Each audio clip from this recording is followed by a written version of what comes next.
चीन से हम लोग चाहे कोई बदला ले पाए कि नहीं ले पाए, लेकिन एक जाबाज तो अपने देश का ऐसा निकला, एक सपूत तो ऐसा निकला कि चीन की कंपनी बैंक को चूना लगा के आया है। जो देश का ये माना जा रहा है कि रफाल के आ जाने से बिल्कुल हमारी जो सुरक्षा है, जो रक्षा है, वो इतनी अभेद्य हो जाएगी, बहुत बढ़िया हो जाएगी, जैसा पिछले 70-75 साल से नहीं हुई। ओलान जी ने अपने एक इंटरव्यू में कहा इसका पार्टनर इसलिए बनाया गया क्योंकि ये हिंदुस्तान की सरकार ने प्रपोजल दिया था और हम लोगों के पास कोई और ऑल्टरनेटिव नहीं था। ये ऑन रिकॉर्ड है। नमस्ते, थर्ड आई में आपका स्वागत है। आज जरा हम लोग भारत की रक्षा और कितने मजबूत कंधों पे रक्षा है उसकी बात कर लें। भारत में जो रफाल जहाज आ रहे हैं और उसके जो इंडियन पार्टनर हैं, ऑफशोर पार्टनर बोल रहे हैं, वो श्री अनिल अंबानी जी। अनिल अंबानी जी बड़े आदमी हैं, बहुत सक्सेसफुल हैं, बहुत ईमानदार हैं, सारे बहुत अच्छा दौड़ते हैं, बहुत कम खाते हैं, बहुत सारी अच्छाइयाँ हैं उसमें। मैं ये सारी अच्छाइयाँ इसलिए कह दे रहा हूँ कि अनिल अंबानी जी की एक आदत है, वो किसी को कुछ कहिए तो वो किसी के ऊपर मानहानि का मुकदमा 2 करोड़ का नहीं, 10,000 करोड़, 100 करोड़, 5 करोड़, 500 करोड़ इस तरह से कर देते हैं। तो मेरे लिए अच्छा, वो करते सब मुकदमे जो मानहानि के हैं वो अहमदाबाद से करते हैं, शायद जहाँ पे मानहानि का मुकदमे का जो है वो फीस शायद 10,000 या 20,000 या 50,000 में ही वो मुकदमा कर देते हैं। अच्छा, अपने को अगर एक बार अहमदाबाद जाना आना भी पड़ गया तो अपना तो बजट ही गड़बड़ हो जाएगा। तो इसलिए भाई उनमें बहुत अच्छाइयाँ हैं, बहुत ईमानदार हैं, बहुत वो हैं। लेकिन जैसे वो तो सब अच्छे हैं, लेकिन दूसरे लोगों में हो सकता है कुछ गड़बड़ी हो। तो अभी एक खबर आई अनिल अंबानी जी के ऊपर, जो सेबी है, जो हिंदुस्तान की मार्केट रेगुलेटर है शेयर मार्केट की, उसने, कुछ लोग कह रहे हैं 3 महीने का, कुछ लोग कह रहे हैं कि जब तक अगला ऑर्डर नहीं आता है का बैन लगा दिया। हिंदुस्तान के न्यूज़पेपर उसको 3 महीना कह रहे हैं, लेकिन खलीज टाइम उसको कह रहा है कि जैसे अगला जब तक ऑर्डर नहीं आता है। तो उनके ऊपर फिलहाल 3 महीने का बैन लग गया है। उनके ऊपर ये बैन सिर्फ उन्हीं पे नहीं लगा, अनिल अंबानी जी पे लगा। उनकी जो कंपनी है रिलायंस हाउसिंग फाइनेंस लिमिटेड, उसके ऊपर भी लगा, प्लस 3 और उनके सहयोगी अमित बापना जी, रविंद्र सुधाकर जी और पिंकेश आर शाह जी के ऊपर भी लगा। ये रिलायंस फाइनेंस भी इसमें बैन कर दी गई है। और आरोप इन लोगों के ऊपर ये है, मतलब कंपनी के ऊपर और अंबानी जी के ऊपर, अनिल अंबानी जी के ऊपर आरोप है कि जो पार्ट ऑफ, अच्छा, ये जो Reliance housing home finance company है, ये रिलायंस कैपिटल का पार्ट है, उसके द्वारा नियंत्रित, उसके द्वारा कंट्रोल्ड एक कंपनी है। और ऐसा कहा जा रहा है कि ये जो रिलायंस होम फाइनेंस से मनी साइफन किया गया, और ये साइफन मतलब उससे पैसा निकाल के हेरा फेरी की गई। और इसमें ये 3 लोग, अनिल अंबानी जी, हालांकि ये मानना बहुत मुश्किल चीज़ है, अनिल अंबानी जी ऐसा कर ही नहीं सकते हैं, ये सब खबरें भगवान करे झूठी हो, और उनकी कंपनी रिलायंस होम के ऊपर भी ये चार्ज लगा है। इससे पहले कि मैं आगे बढ़ूं, मैं आप लोगों से फिर एक बार आग्रह करूं, मेरे इस चैनल को आप लोग सब्सक्राइब करें, thepublic.india को। आपसे जितने लोगों से हो सकता है हमारी मेंबरशिप ले लीजिए।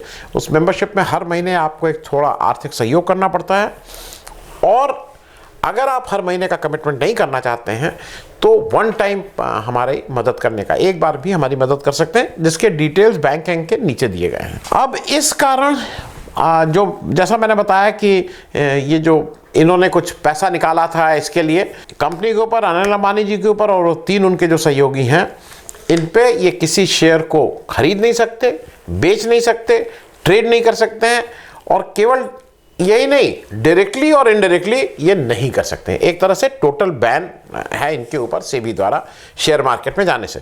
तो मतलब इसका यह है कि ये केवल रिलायंस होम फाइनेंस के नहीं, बाकी जो इनकी कंपनी है उसकी भी खरीद फरोख्त अभी अनिल अंबानी जी नहीं कर सकते हैं, और बाकी 3 लोग भी नहीं कर सकते हैं। और मैं ये इसलिए बता रहा हूं कि रिलायंस होम को जब आप बात कर रहे हैं तो ये इतना जलेबी है, ये जो कंपनीज हैं वो, उसके बारे में मैं जब ख़त्म करूंगा तो उस जलेबी के बारे में थोड़ा बताऊंगा कि कैसे जलेबी बनी और क्या क्या हो सकता है। ऐसा है कि इनके ऊपर ये आरोप है कि 2018-19 में रिलायंस होम ने इतने लोन वितरित किए जो शक के दायरे में आते हैं, और उनकी जो अनियमितताएं थी, जो गलतियां थी, वो प्राइस वाटर हाउस, जो एक बड़ी इंटरनेशनल फर्म है, उसने इस पे उनका ध्यान दिया, उसने नोटिस किया, और बाद में प्राइस वाटर हाउस ने बाद में as statutory auditors of the company से इस्तीफा दे दिया था, तो अब वो उसकी ऑडिट नहीं करती हैं।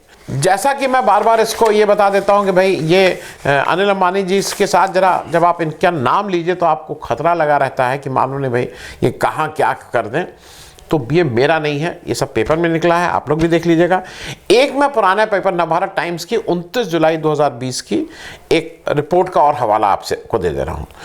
उस नवभारत टाइम्स की उस रिपोर्ट के अनुसार मार्च 2018 में जो अनिल अंबानी जी की कंपनी थी उनके ऊपर कितना कितना कर्जा था, लोन था, वो मैं आपको बता दे रहा हूं। रिलायंस कैपिटल के ऊपर केवल 46,400 करोड़, 46,400 करोड़ है, 46,400 रुपया नहीं, 400 करोड़। आरकॉम जो रिलायंस कम्युनिकेशन है उसके ऊपर as per this newspaper report 47,234 crore करते जाइएगा। बड़े आदमी हैं, बढ़िया को करते हैं, ईमानदारी से खूब मेहनत से हिंदुस्तान में 4 चांद लगाते हैं हिंदुस्तान की इंडस्ट्री में अनिल अंबानी जी। तो नेचुरली उसमें करोड़, जो भी मैं फिगर बोलूं उसमें करोड़ जरूर कर दीजिएगा, ये सारे कुछ करोड़ से रिलेटेड है। फिर उन्होंने रिलायंस होम फाइनेंस और रिलायंस इंफ्रा, इन दोनों को मिला के जो कर्जा है वो 36,000 करोड़ अपने आप कर लीजिएगा। तो ये करीब 46,000 करोड़, 47,000 करोड़, 36,000 करोड़, बड़े आदमी हैं और बड़े बड़े कर्जे इनके ऊपर नवभारत टाइम्स के अनुसार थे। मैं आपको अच्छा हम इसमें एक और चीज, रिलायंस पावर के ऊपर, वो तो मैं बताना भूल गया, 31,000 करोड़, सबसे कम, मतलब 31,000 करोड़ क्या होता है अनिल अंबानी जी के लिए, कुछ नहीं है।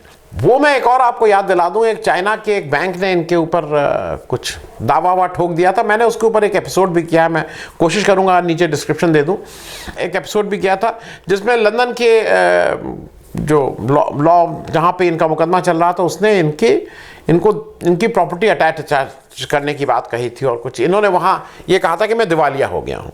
लेकिन एक बात मैं जरूर कहूंगा, चीन से हम लोग चाहे कोई बदला ले पाए कि नहीं ले पाए, लेकिन एक जाबाज तो अपने देश का ऐसा निकला, एक सपूत तो ऐसा निकला कि चीन की कंपनी बैंक को चूना लगा के आया है यहां।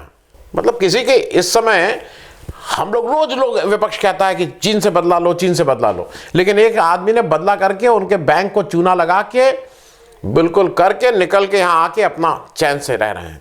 तो ये बात तो दिस मस्ट बी, जब भी रिलायंस अनिल अंबानी जी की बात की जाए तो थोड़ा ये ध्यान रखा जाए कि उन्होंने देशभक्ति और राष्ट्रभक्ति के लिए कितना बड़ा काम किया कि चाइना को चोट पहुंचाई है, जो अभी तक कोई और नहीं कर पाया है। इनके ऊपर जो जिस बात को लेके मैं ये सारी बातें कह रहा हूं, जब देश में रफाल, जो देश का ये माना जा रहा है कि रफाल के आ जाने से बिल्कुल हमारी जो सुरक्षा है, जो रक्षा है, वो इतनी अभेद्य हो जाएगी, बहुत बढ़िया हो जाएगी, जैसा पिछले 70-75 साल से नहीं हुई। उसके जो इंडियन पार्टनर बनाए गए हैं, जो हिंदुस्तान में उस रफाल कंपनी के साथ यहाँ कुछ मैन्युफैक्चर करेंगे, कुछ उनके साथ काम करेंगे, वो हमारे अनिल अंबानी जी की कंपनी है। जब ये डील हुई तो उस समय प्राइम मिनिस्टर नरेंद्र मोदी जी जब फ्रांस गए तो उन्होंने फिर ये कहा था कि इससे सरकार का कोई लेना देना नहीं है। अब उस कंपनी ने को सबसे अच्छे अगर अनिल अंबानी जी लगे, सबसे बढ़िया आदमी ये लगे, तो इसमें मोदी जी क्या करें।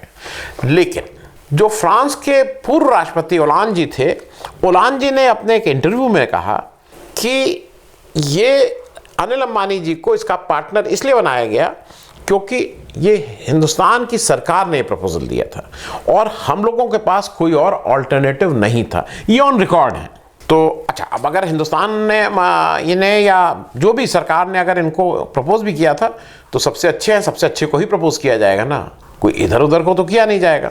अब फायदा क्या है? फायदा यह है कि उसमें तुरंत एक तो अनिल अंबानी जी का एक फायदा उस समय हुआ था, जो लोगों ने हल्ला मचाया था कि जैसे ही ये डील हुई थी तो उनका ये, अच्छा ये इंटरनेशनल खिलाड़ी है ना, चीन से लोन लिए, ये फ्रांस में भी इनका एक पैसा बाकी था। फ्रांस में अनिल अंबानी जी की जो टेलीकॉम कंपनी थी उसका 14 करोड़ यूरो, अब 1 यूरो मान लीजिए 70-80 रुपए के बराबर है, तो मोटे तौर पे, मतलब ये मोटे तौर पे आप उसको 14 से गुणा कर दीजिए, मतलब हजार करोड़ रुपए का वहां पे भी इन्होंने कुछ कर दिया था, लेकिन वो कर्जा इनका माफ कर दिया गया।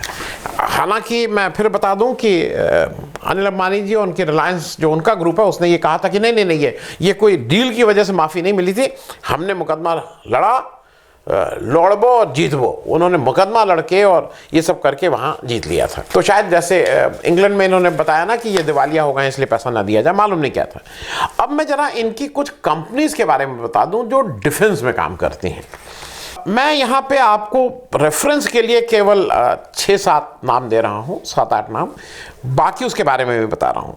Dassault, Reliance aerospace limited, Reliance defence limited, Reliance defence and aerospace private limited, Reliance defence infrastructure limited, Reliance helicopters limited, Reliance naval system limited, Thales Reliance defence system limited.